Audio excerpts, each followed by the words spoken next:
உங்க அம்மா உங்க மேல எவ்வளவு பாசம் வச்சிருக்காங்க. நீங்க வீட்டை விட்டு போறேன்னதும் அவங்க துடிச்சு போயிட்டாங்க. உங்க தங்கச்சி கையலுக்காக போறேன்னு சொல்றீங்கல்ல, அவளை இப்படிதான் அழ வச்சுட்டு போவீங்களா? உங்களுக்கு மனசு உறுத்தல?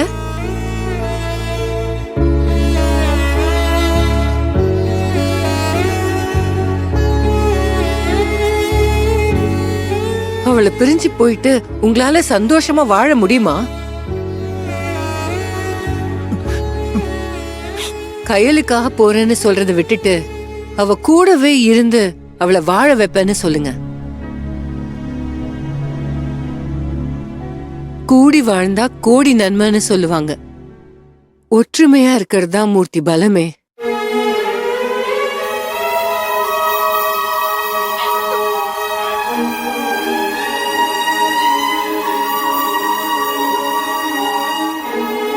உங்க குடும்பத்துல இருக்கிற எல்லாரும் உங்களுக்கு ஒண்ணுனா துடிச்சு போறாங்க. அப்ப அவங்களுக்கு ஒரு பிரச்சனைனா யார் வந்து நிப்பாங்க?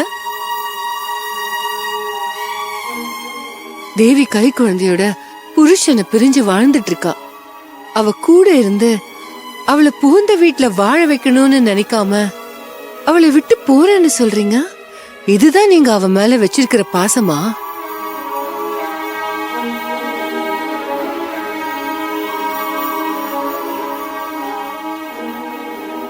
இதுதான் நீங்க அவளுக்கு செய்யற நல்லதா?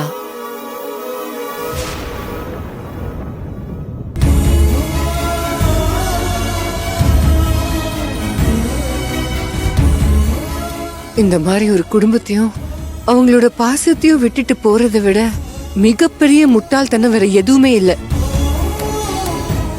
இத்தனை நாளா நான் உங்களை ஒரு வெகுளின்னு நினைச்சேன். ஆனா இப்பதான் தெரியுது நீங்க ஒரு முட்டாள்னு. என்ன மேடம் நீங்க? இப்படிப்பட்ட குடும்பம் அமையறதெல்லாம் கடவுள் கொடுத்த வரம். உங்களுக்கு கிடைச்ச வரத்தை தூக்கி எறியணும்னு நினைக்காதீங்க. அப்படி எரிஞ்சா நீங்க மனுஷனே இல்ல.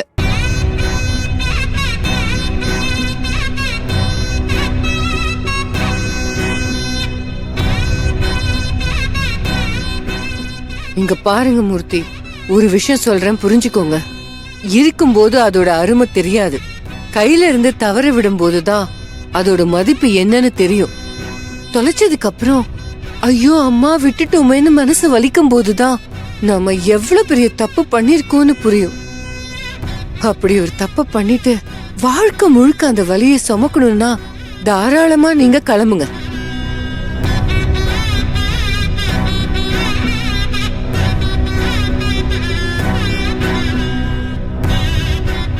என் அனுபவத்துல சொல்றேன், இப்படிப்பட்ட ஒரு குடும்பம் எல்லாருக்கும் எல்லாம் கிடைக்காது.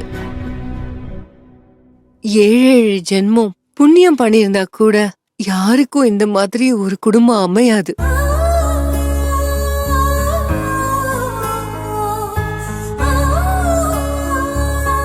கடவுள் அப்படிப்பட்ட குடும்பத்தை உங்களுக்கு கொடுத்திருக்காரு. அன்பான அம்மா, பக்குவமான தங்கச்சி, பாசமான தம்பி, குழந்தை மாதிரி எதையுமே எதிர்பார்க்காம அன்பை காட்டுற தங்கச்சிங்க. இது எல்லாத்தையும் விட்டுட்டு எங்க போறீங்க நீங்க? விட்டு கொடுத்து வாழறதுதான் குடும்பம், விட்டுட்டு போய் வாழறது இல்ல. இந்த குடும்பத்தை விட உங்களுக்கு மிகப்பெரிய சொத்து வேற எதுவுமே இல்ல.